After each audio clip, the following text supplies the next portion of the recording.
Hello, everyone, and welcome to the show.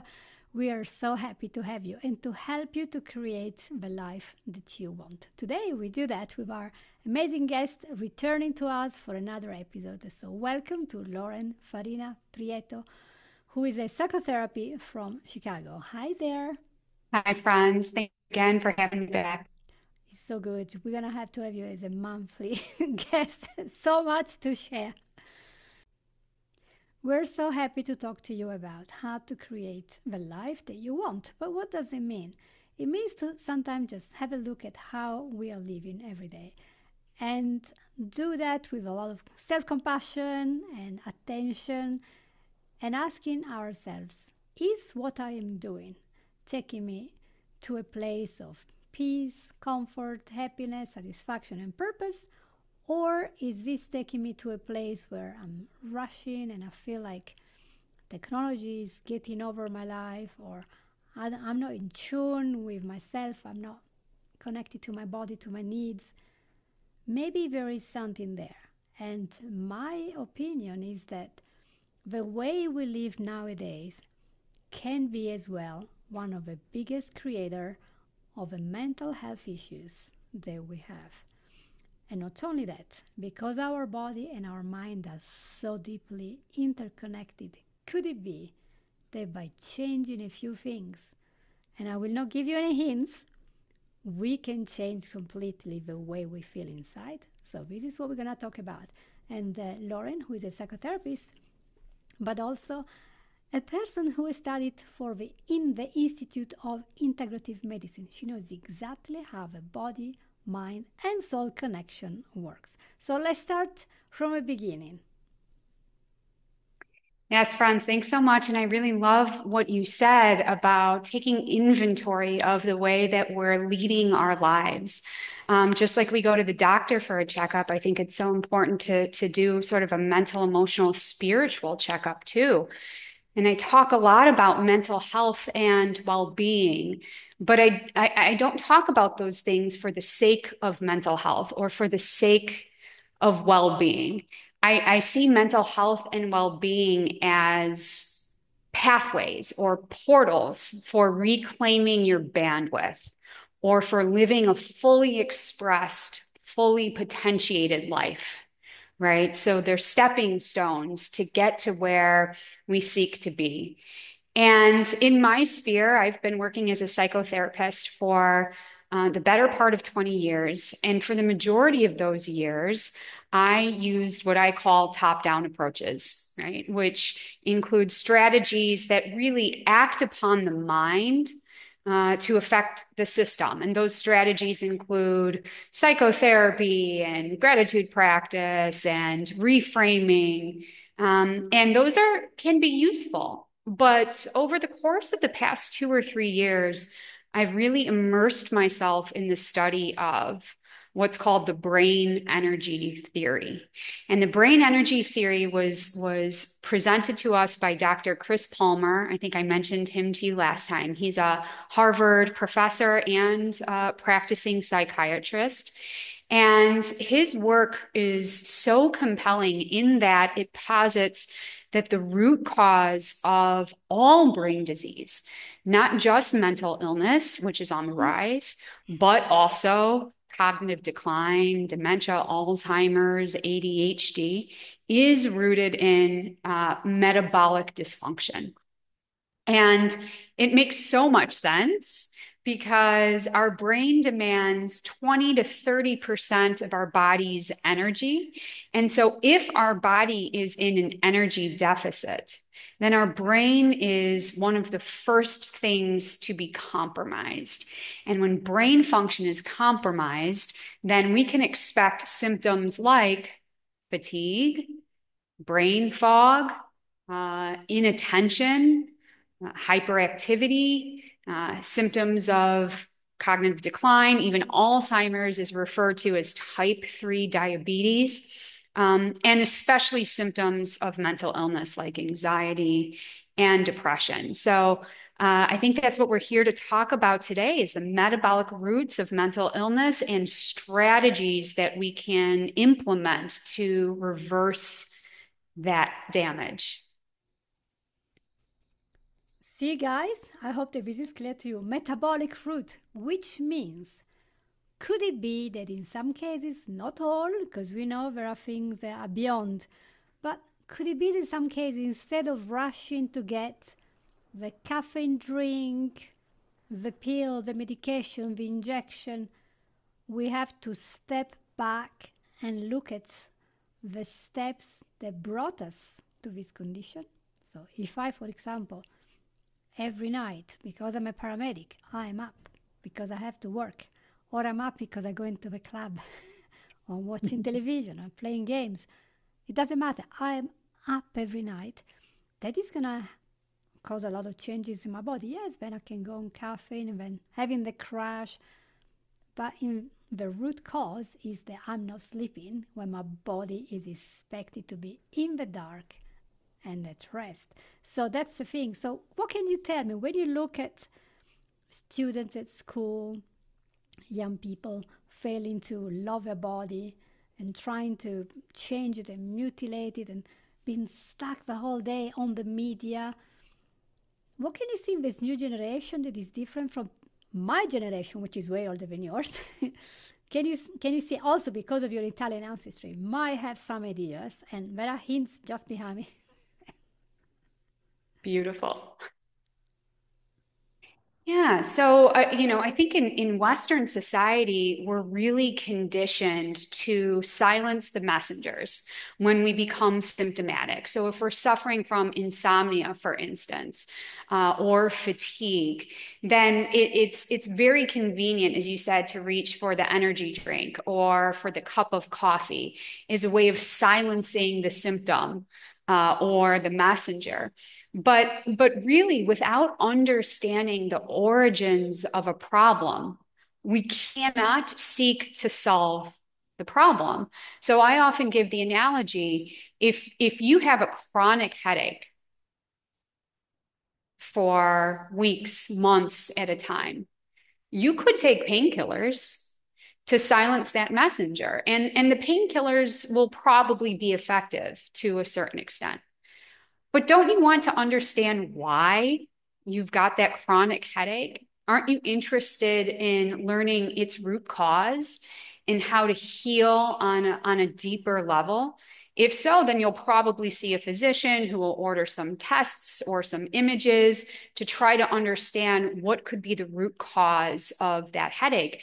And I think with any other symptom, so insomnia is a great example, fatigue, brain fog, anxiety, depression, lack of focus, instead of first reaching for the silencer, right? We should look within and seek to understand what could be causing this for me in the first place. And often it is our metabolic health, which is very related to our circadian rhythm, our diet, our exercise, and our sleep-wake cycles. Is there a connection then between how we age with disease or not, and how we grew up and spent our life in this artificial way of living, because we spend so much time indoors with lights, lights turned on, and then we might be up with a blue light in the middle of the night that doesn't really help, with the mobile phone, cell phones. Um, we eat foods that come in a packet, and everything is instant. And I always think, I don't know, I had a great grandfather who had never been to the doctor once in his life, had all his teeth. At 92, he got his first cold and died. And he was a healthy guy. He was in the farm, here we'd call the ranch or the range. And he would just be very physically active until his late 80s. He would go, be out in nature, be with his animals, with his plants. He was a happy, peaceful person and never needed the doctor. Now look at a 70-year-old today. He'll be on diabetes medication, statins, cardiological issues, medication, and maybe he has already a hip replacement, a knee replacement. Maybe he's been on antidepressants, maybe he's obese, maybe he had a host of allergies. And I always think, what has changed in these 60 years since I noticed he was so good and healthy, and we're just not that healthy. Absolutely. And that connection, isn't it? We're disconnected from nature. And Franz, I'm sure you're familiar with the studies on the blue zones, Oh, right? Which, the geographic, you're in one of them. Yeah. Yeah, and scientists have theorized, oh, it's the plant-based diet, or it's the resveratrol in the wine that people are drinking in the blue zones, or it's the exercise, and maybe there's a little of that that are factors. But I think what really we have to learn from the blue zones is that in each of those places, people are living off the land. They're living in alignment with nature's cycles. They're eating locally, seasonally grown food that they cultivate themselves. They're spending plenty of time outdoors.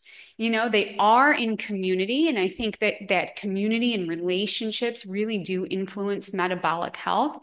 They're moving their bodies, and not in any crazy high intensity interval training kind of way, but in the way that the human body was designed to move. And so that's what we have to learn from the blue zones.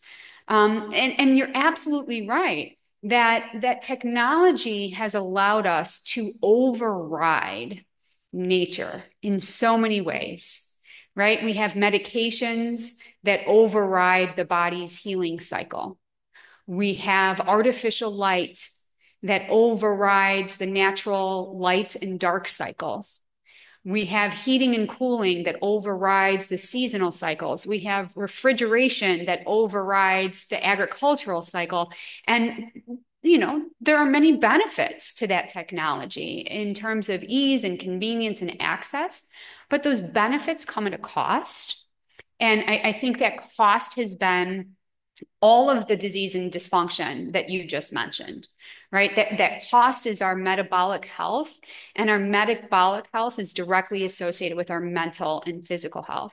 So you ask, what does metabolic health have to do with aging? And I think it has everything to do with aging, because where there is an energy crisis or an energy deficit, disease and dysfunction will follow. And so, what metabolic health predicts is our body's ability to metabolize and produce energy. And energy is life. And even if we're over consuming calories, our body might not be producing the energy that it needs in order to function optimally. And it's not rocket science. What I think is so beautiful about the metabolic theory of mental health and physical health and vitality is that it's really just returning to the wisdom of the human body and the wisdom of nature, and understanding that we're a part of nature. And if we reflect upon how the body was designed to eat and sleep and move and connect, then we will uncover the secrets of health. And it's so simple. And you wonder why there aren't adverts every day on TV telling us to turn off everything and get out of the house, meet with people and talk in person. A lost art. Absolutely. And you mentioned connection and talking in person. And what was surprising to me, although now that I think of it, it makes so much sense, is that having a sense of human connection and community and belonging is supportive of our metabolic health, right? Because in the absence of that in-person connection, that community and belonging, our system senses threat. It's a stressor on our system to feel lonely and to feel disconnected. And when our system is stressed, our cells undergo changes on a metabolic level, right? Our metabolism changes. And so, can loneliness and disconnection be a factor for metabolic dysfunction and therefore illness? Absolutely. Right. So, yes, we should talk about diet and exercise and sleep and our light environment. But we should also talk about connection and relationships too, because that is foundational, as the blue zones have taught us, to not only longevity and lifespan, but also health span too. Right. And I think it's a very wise observation. Connection. And can we refine? There is a difference between connecting with people who are uplifting, supportive, and they help us to grow and to get the best of ourselves, and people who are trying to take us to their point of view by hating ourselves. And I don't want to go any deeper, but there are a lot of connections that we have pretty much done by activists, social media, weird advertising that I see, and groups of people, especially teenagers, who are exchanging very toxic information of which the parents are not aware. And when they have this kind of connection, they live in their own separate world that is totally detached. So these people don't really meet up in a park. They're just texting and sending emojis, images, and from here you fuel a lot of cults, some of which have caused people to hate themselves, commit suicide. Lots of them are connected to anorexia. And there is a lot more. This is not the place where to go deep because we're talking about wellness. So when we deprive the growing brain of a child or adolescent of this real connection of people who support us and love us and help us to grow and see the potential, we're depriving him this growth. This is a real growth. These are telomeres that are not there. These are connection synapses that are not well formed. And so this teenager or sometimes young child, because they are on the internet since a very young age, we give the iPad at age 2. How is that possible? They are not looking far away. They're not getting the eyesight good. They're not seeing the sunlight. They don't know how to communicate with a person in front of them. Social anxiety. We are creating that. Nobody's born with anxiety.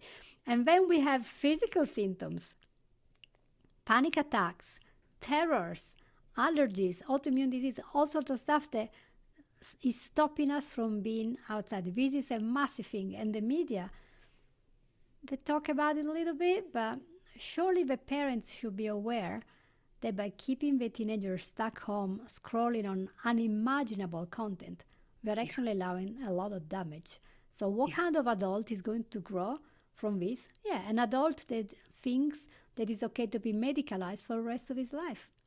On pills for headaches, pills for anxiety, pills for depression. And there is always a place for medication in certain cases. That's all you need. Right. And that's fine. But in lots of cases, we don't need a pill. We need to step out of the house and see real people or even animals and plants and look at the sky. How can it not be profoundly ecstatic just looking at a wonderful sunset?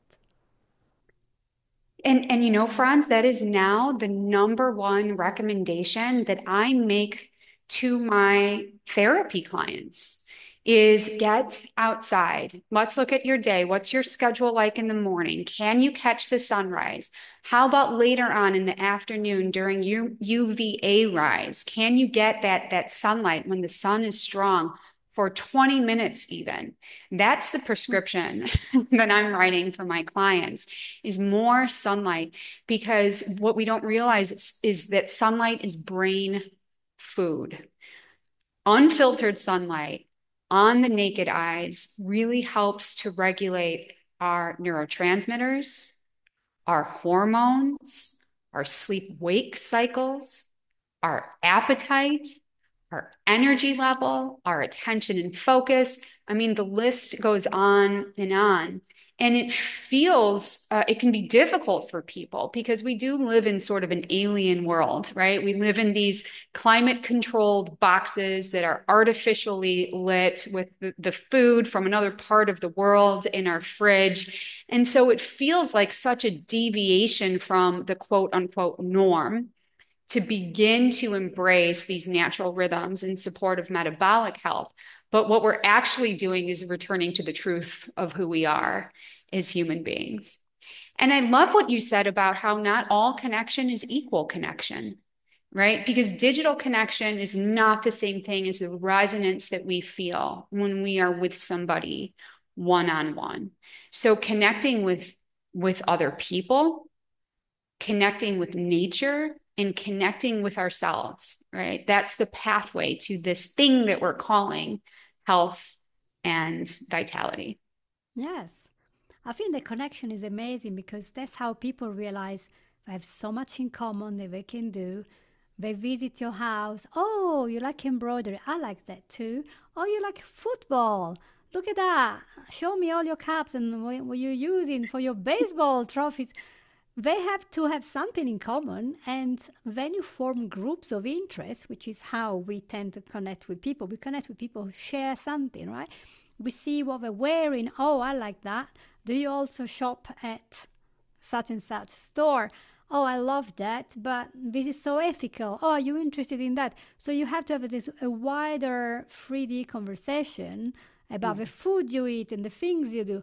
And that's how you can get these amazing groups that are focused on a special mission. For example, maybe they want to save the children in Africa, or something very small, help the local community, help the homeless. While you're online, it just there is so much hate and so many people that put you down, and especially girls. Mhm. Now, this is data from PubMed. They tend to develop anxiety because of social media.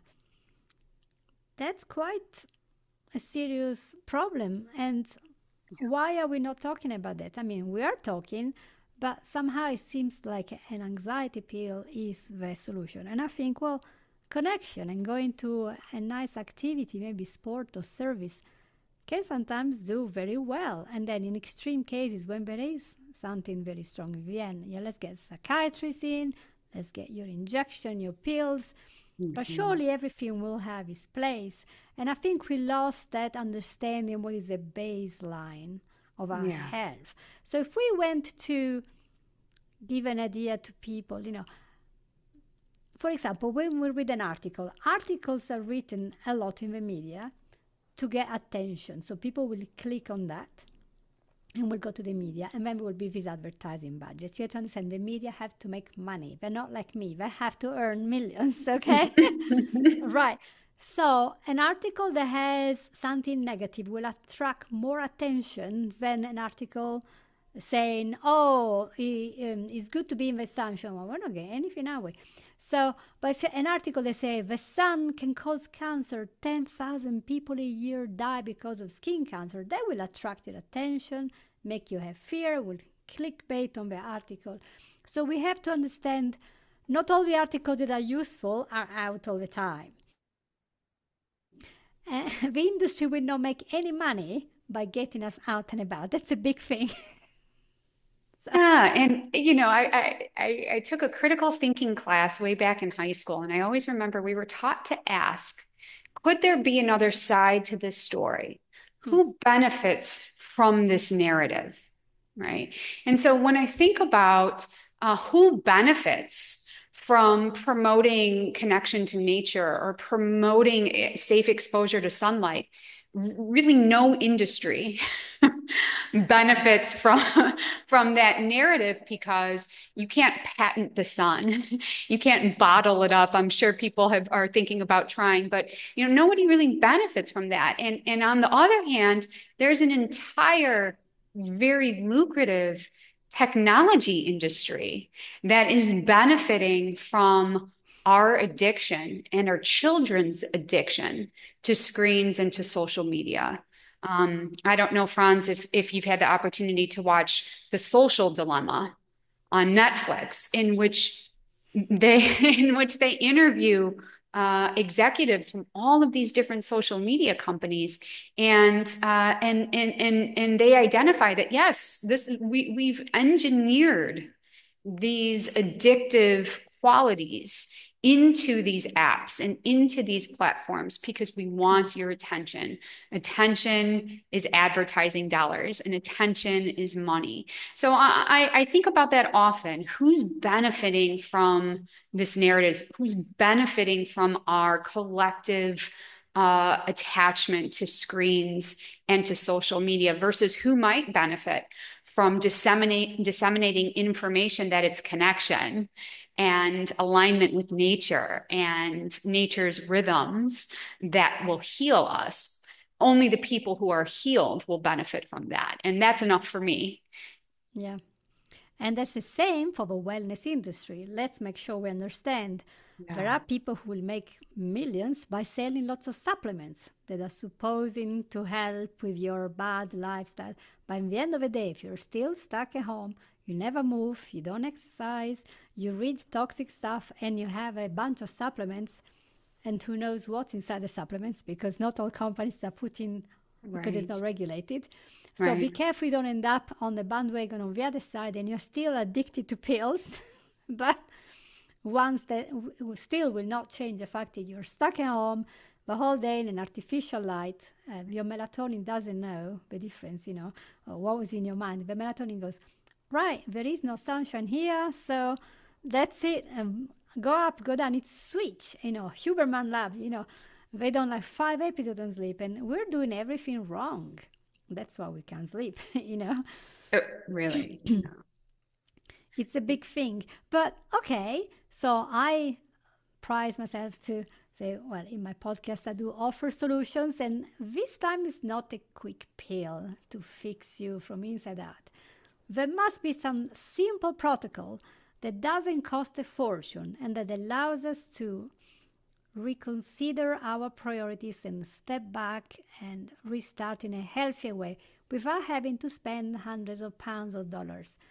What would you say to a person that wants to get started without getting sucked in a cult or in a pharmaceutical way or in a guru wellness loophole of eternal spending? What can we do today to feel better? Yeah.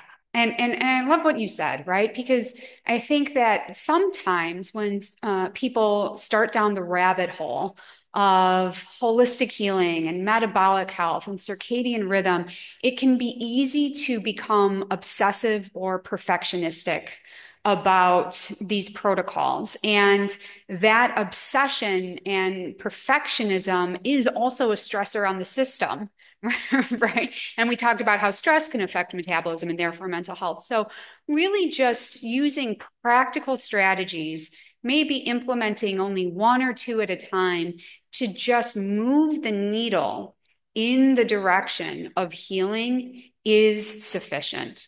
So, I'll share a number of those strategies today. But what I encourage your listeners to remain mindful of is progress over perfection, right? You know more today than you knew yesterday, and perhaps you'll do more tomorrow than you're doing today. And hopefully your efforts will build in momentum. But we'll talk about some strategies today, and I just suggest pick one or two things to start with.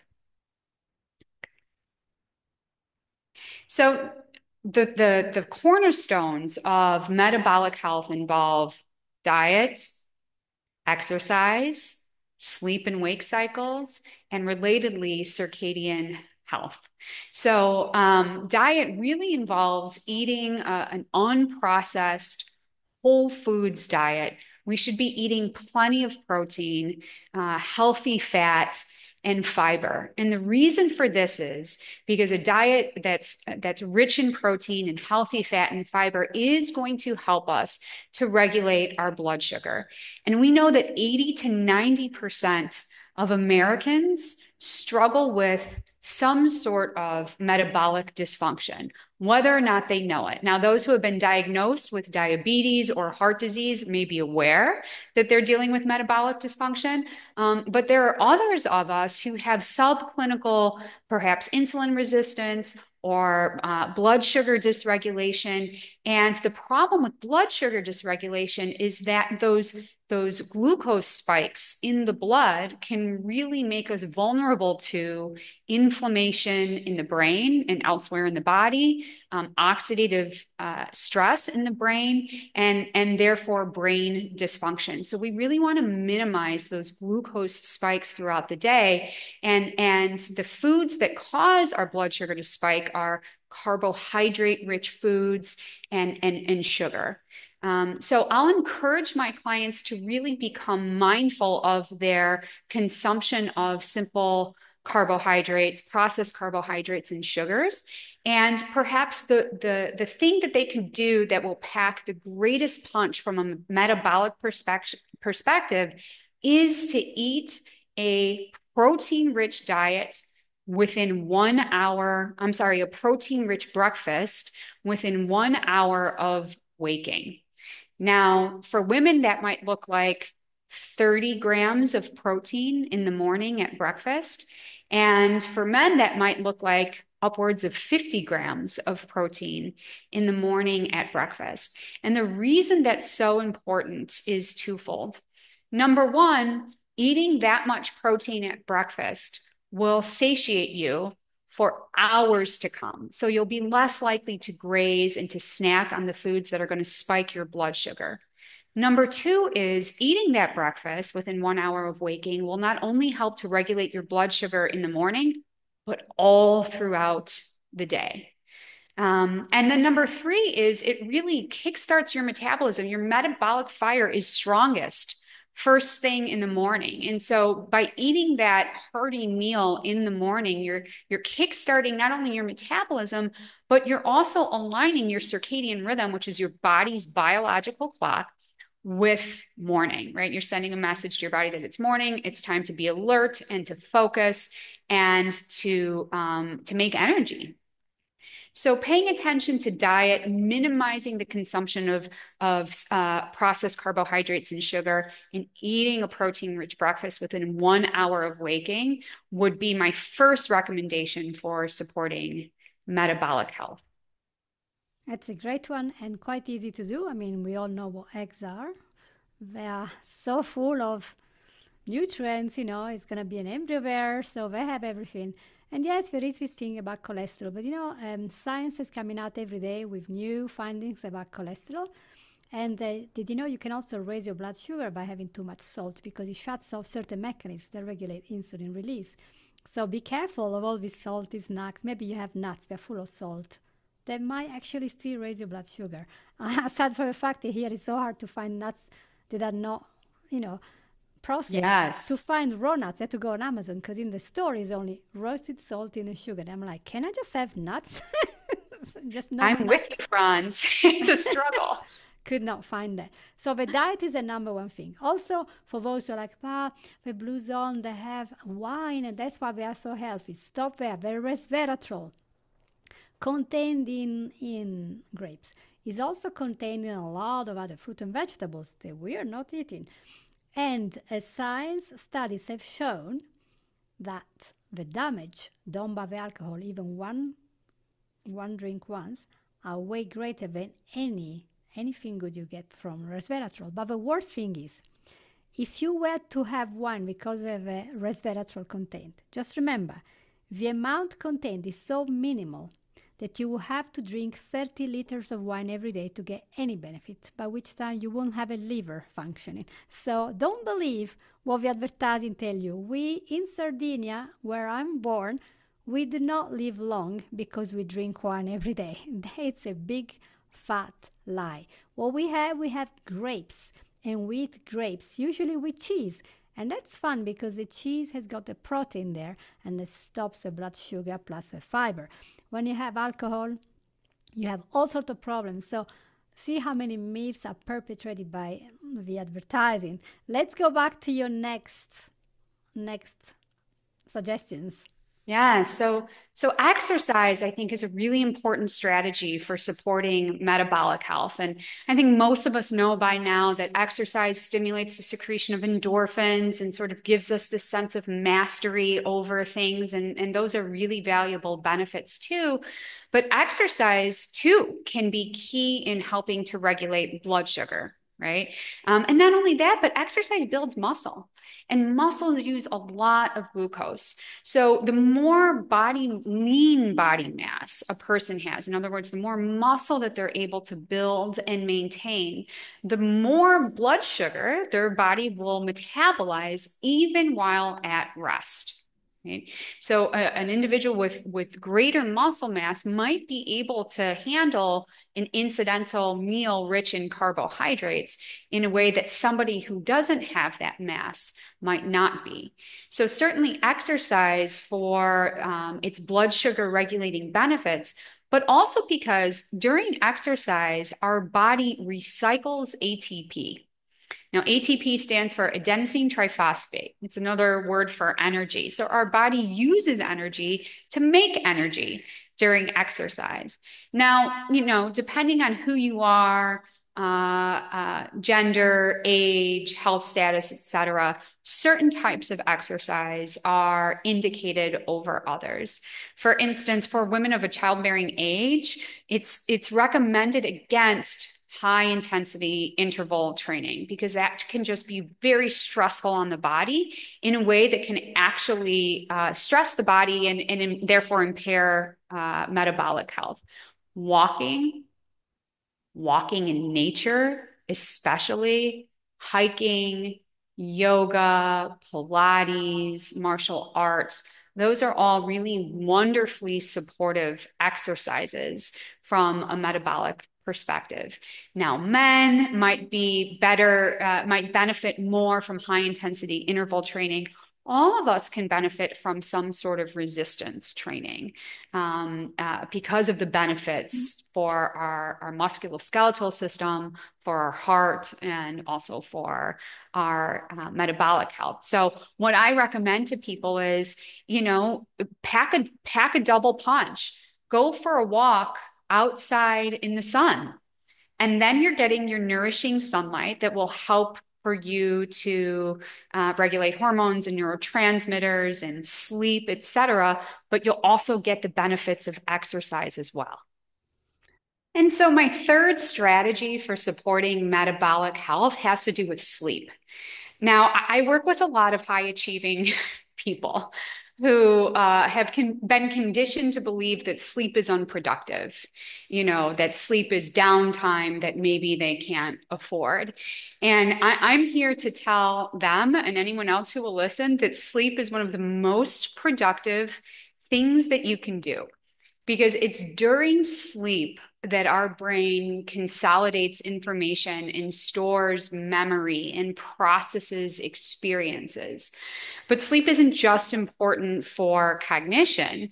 It's during sleep that our cells detoxify and heal and repair themselves. It's also during sleep that our body undergoes autophagy and apoptosis, which are two really important cellular processes in which our body scavenges old, dead, or damaged cells. And without autophagy and apoptosis, we become really susceptible to chronic illness. So sleep is truly one of the most important things that we can do. Sleep is especially important for metabolic health. For those reasons and others. When we're not sleeping regularly, when we're experiencing insomnia or chronic sleep disturbances, then what happens is our cortisol rises. When our cortisol rises, everything else from a cellular and biochemical perspective is affected. When our cortisol rises, our system interprets this as a stressor, right? Because cortisol is the stress hormone. And the liver will release more sugar into the bloodstream via the process of glycogenesis. And so when this happens, we're vulnerable to the same kinds of effects of metabolic dysfunction and blood sugar dysregulation as a result of the increased cortisol as a result of the disturbances in sleep. So sleep is so very critical. So how do we support healthy sleep? Well, I tell my clients that getting deep and restorative sleep starts in the morning when you wake up, right?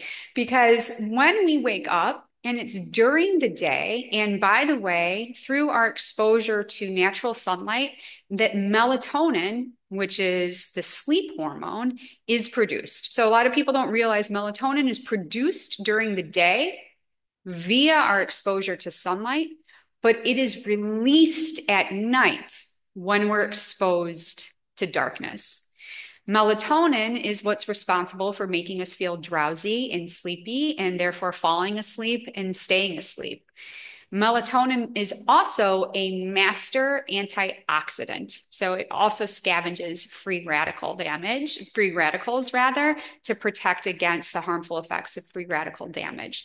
So first thing in the morning upon waking, if you're getting that natural exposure to natural sunlight, and you're getting outside throughout the day, you're already setting yourself up for a restorative night of quality sleep.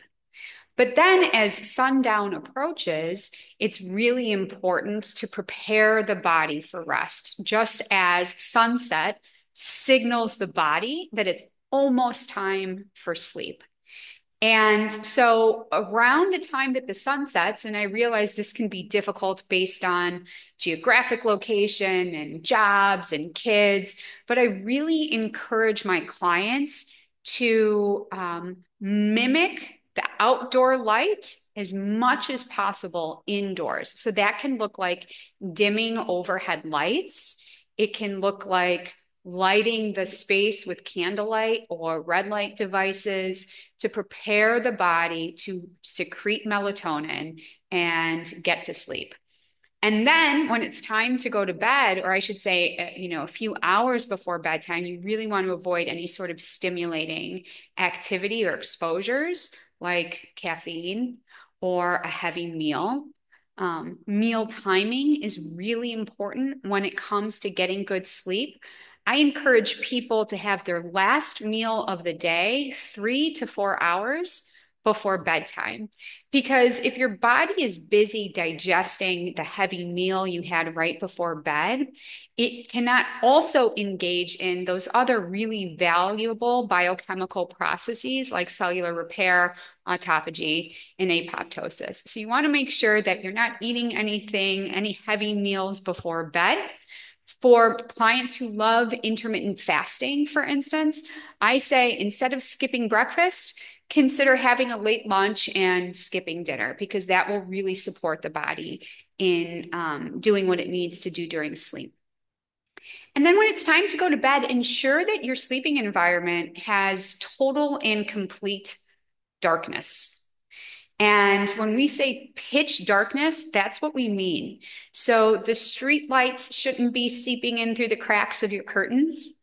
If you have any little electronic devices like a cell phone charger, an air purifier, a smoke detector, you want to be sure that you're covering the electronic lights that those devices can emit. So some people will get electrical tape and just put it over the little lights on their devices, because remember, it is total darkness that stimulates the secretion of melatonin, which is imperative for healthy sleep.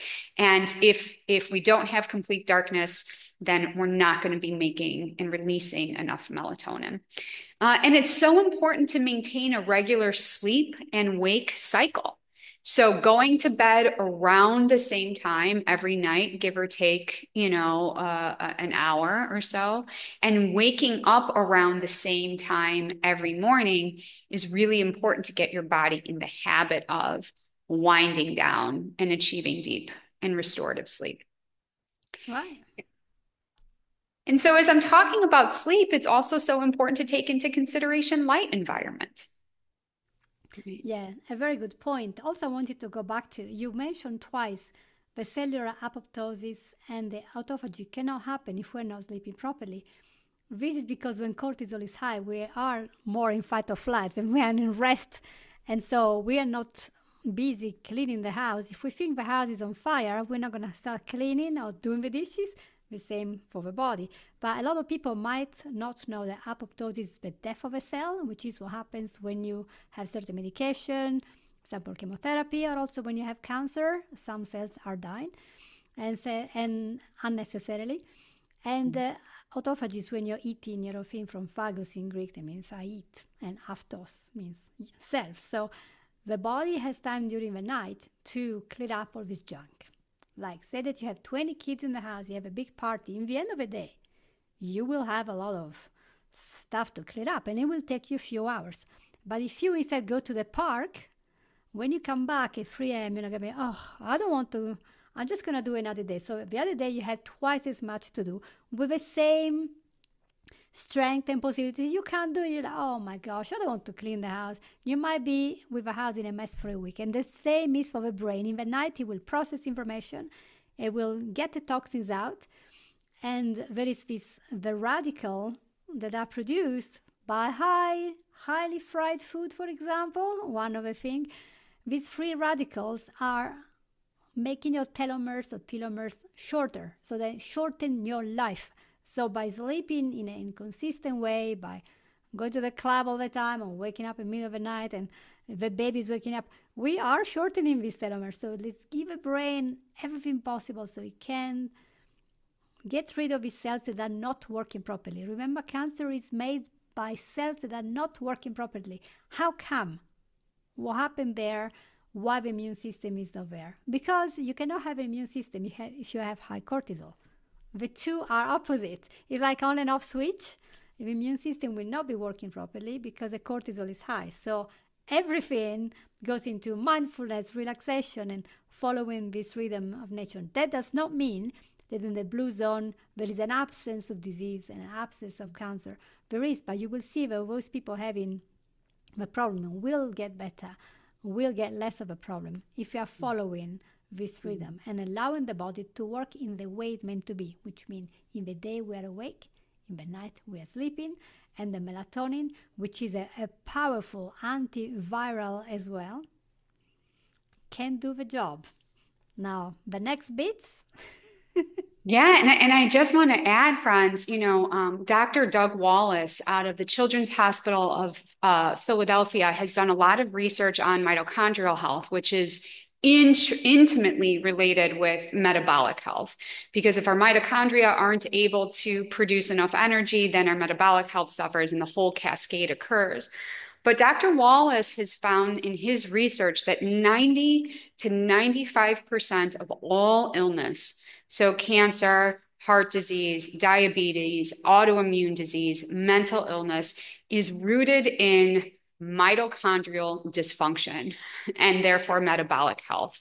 So what we're talking about today, we're discussing the importance of metabolic health to support mental health, but robust metabolic health is also protective of physical health too.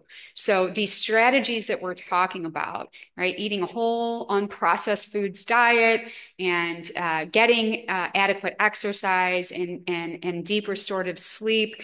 And we'll talk about circadian rhythm and our light environment in a moment. These are all strategies for overall well-being. Wow. So much that we can do. Yeah. So much in our hands. And a lot of this is pretty much free.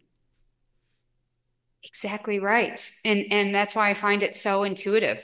I think it just makes so much sense to think about how is the human body designed, right? And how is it meant to live and to eat and to move and to sleep, et cetera. And speaking of how the human body was designed, right? The human body was designed to operate on a 24-hour clock. And that 24-hour clock is what we call our body's circadian rhythm.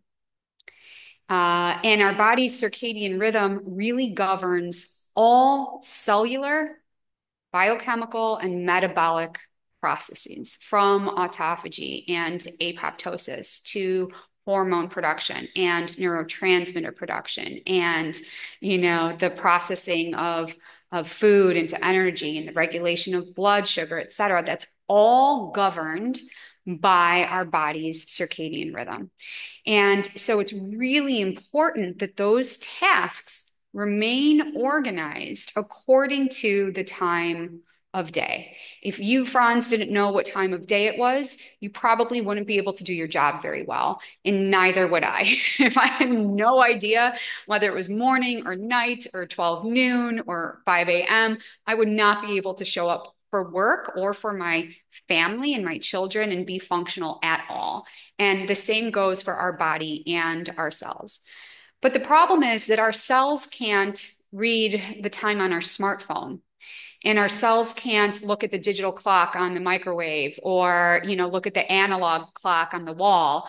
Our cells don't tell time that way. The way that our cells know what time it is through our light environment, because it is light out during the day, and at different times of day, the sun emits different types of light, and it's dark out at night. Okay? And so our body can only organize according to circadian rhythm with exposure to natural sunlight during the day and complete darkness at night. Now, the problem is, as we talked about before, that many of us are addicted to our devices. So we'll wake up early in the morning, and the first thing we'll do is we'll reach for our phone to check what time it is, or check our texts or our emails. And the phone emits artificial blue light. And the reason why artificial blue light is problematic is not just because it causes brain inflammation, and not just because it causes free radical damage in the brain, but also because blue light from our devices mimics a very specific type of sunlight. And that is the kind of light that the sun emits at 12 noon on a summer day. So remember, our cellular, our metabolic, our biochemical processes are organized according to our circadian rhythm, our body's biological clock. Our body has to know what time it is in order to carry out those processes efficiently. But if it's 6 a.m. and my alarm goes off, and I expose my body to light that mimics 12 noon on a summer day, I am creating metabolic chaos and cellular derangement. Okay, because my body just skipped ahead 6 months and 6 hours, right? And then the majority of us are spending 90 to 95% of our time indoors. So we really rarely get exposure to natural sunlight. So our circadian rhythm and our biological clock rarely has the opportunity to sync itself up according to the time of day. Instead, we work in front of blue lit screens and under artificial LED lights, which cause further confusion and derangement on a cellular level. And then when it's time to go to bed, our body assumes that we should be exposed to complete darkness at night. But that's just not the case, because many of us are up working until we lay our head down on the pillow. And if we're not working, we're watching Netflix or we're on our phone. And so our body continuously gets the message that it's 12 noon on a summer day. It doesn't secrete the melatonin that's required for deep restorative sleep, for detox, healing, and repair. And the cycle continues. Right? So what can people do in order to support their light environment for circadian rhythm? I encourage people to really remain mindful of their exposure to blue light, to limit their exposure to blue light, especially first thing in the morning and in the hours before bed, but even throughout the day, right? Because blue light is damaging. No, artificial blue light, I should say, is damaging no matter what time of day. The blue light that we get from the sun is full spectrum light, so we get ultraviolet exposure and red light exposure from the sun, as well as the blue light. And then I also encourage people to go outside as often as possible. Jack Kruse says to never miss a sunrise.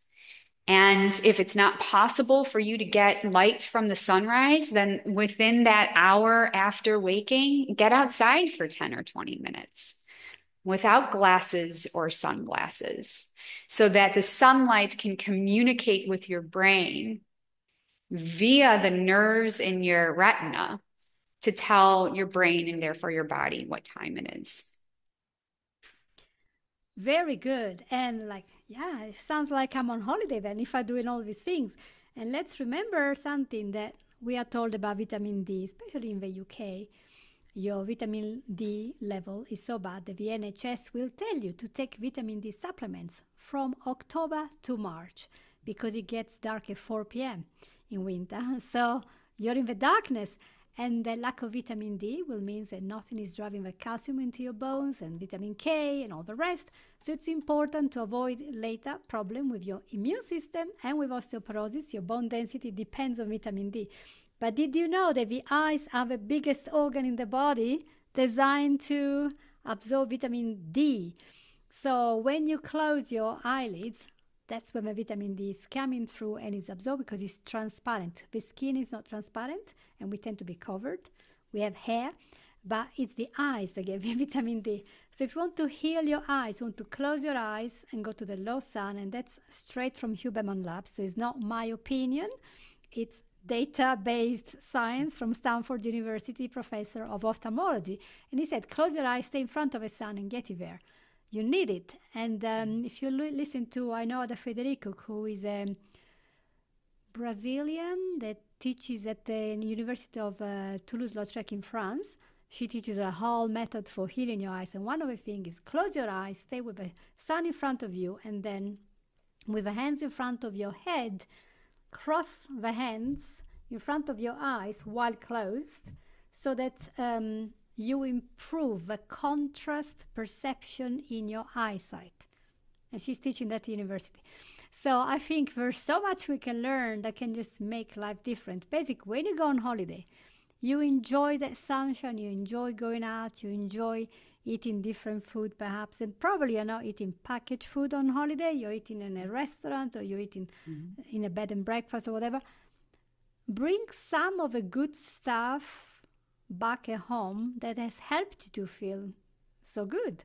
Yeah. It's not just for holidays. That's just a great idea too, right? And when I think about the association that the mind makes between a certain food, a certain taste or a certain smell, and the experience of being on holiday and having that deep restorative rest, and relaxation, I think that's just so beneficial. Yeah. But a lot of people too report, people who struggle with chronic illness or mystery symptoms will say, I went on vacation, I went to a sunny locale, I spent time on the beach, and my symptoms remitted. I felt better. And so, I know that during the Spanish flu, when hospitals were so overwhelmed that they didn't have room to accommodate all of the patients indoors, some of the patients were on gurneys outside. And those patients healed. They improved at a greater rate than the ones inside. Yeah. Isn't it incredible that the people were put for respiratory disease on the sunroof, while now we close everything, put the air conditioning, seal the windows? They need fresh air, everyone. Exactly right. Exactly right. So to your point, this kind of medicine is free, right? It's healing from a mental and physical and spiritual perspective. It's impossible to be perfect, but it is possible to choose one or two strategies, whatever resonates with the listener. Is it the nutrition? Is it the sleep? Is it the light environment? And make small changes and just take note of how you feel. And I will say that I have seen profound healing among my clientele as a result of implementing some of these strategies. And Chris Palmer's research would validate that. Chris Palmer has a clinical practice himself, and he has seen just profound reversal of severe chronic mental illness as a result of these metabolic interventions. I feel like we can put a big headline and title over this episode. Be your own doctor will apply to so much of a background of our health that can create later a lot of disease and a host of issues that, we rather avoid. This does not mean to become OCD, but just to return a little bit to what used to be traditional wisdom. For example, as we were saying recently in the news, in winter we have all this respiratory disease and people end up with here and there, and some of us will end up in hospital. Why does that happen? Because the virus is more active in winter? No, because we are indoors. We closed windows, stuck nearby to everyone else with unhealthily high temperatures. So the virus is like, yay, here we go. And we touch all the same things and we breathe in the same air. But we're not going Mhm. outside. We're not moving. We're not in the sunshine. The sun doesn't have any chance to kill anything from our clothes, our towels, our uh, napkins, nothing. So the virus is right there, thriving, and we just refuse to open the windows because it's cold. And so Right. there we go. That's how you go to a hospital and you become sick with MRSI and all the other things because it's all closed. You're left in. Absolutely, friends. And I'll just say on a personal note, last winter was unseasonably warm in Chicago. I mean, the majority of the winter was north of 50 degrees, 60 degree. I mean, it was weird, right? But we were outside a lot as a result. My kids were playing on the playground for hours after school, and they did not get sick once last year. Now, this year, on the other hand, has been I won't say unseasonably for Chicago. It's been extremely Lovely. cold. And so we have been trapped inside. It's been gray, windows closed, and it's been one thing after the other in terms of illness for us. So we can't wait for spring. We think maybe we've turned a corner, but we are outside as much as possible, even on the chillier spring-like days. So there's really something to that. And in addition to the research, I'm sure you've seen that the incidence of autoimmune disease increases the higher the latitude a person lives. So the Hmm. closer that people live to the equator, where they're getting lots of sunlight with high solar yield, the more protected they are from autoimmune disease. So one thing I forgot to mention is that exposure to sunlight can also support the immune system in addition to the other systems that we talked about. Incredible. So, you guys, are you happy to create the life that you want in a pretty much free way? Then maybe it's time to maybe work with a coaching environment if it's too mind blowing, or maybe just talk to your husband or wife. Maybe talk to yourself, write in a journal.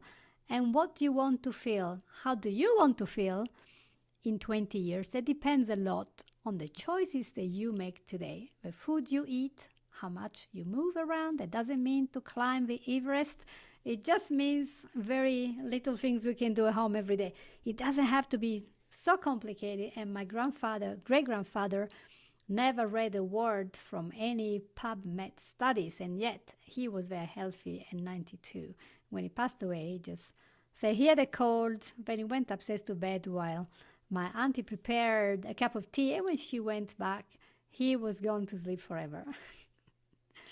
And how was that? Just go outside, move, meet people, be simple in your life, and maybe a little bit less refined food and a little bit less real food. That's the one that does not come in a package and does not have added salt and sugar, aspartame, and all these neurotoxins that they call us sweetener. They still affect your life and they are a cause of toxicity and cardiovascular problems. So natural is always better. So thank you so much, Lauren Farina-Prieto, all the way from sunny Chicago today. More or less. More or less, we're hoping for that. Yes.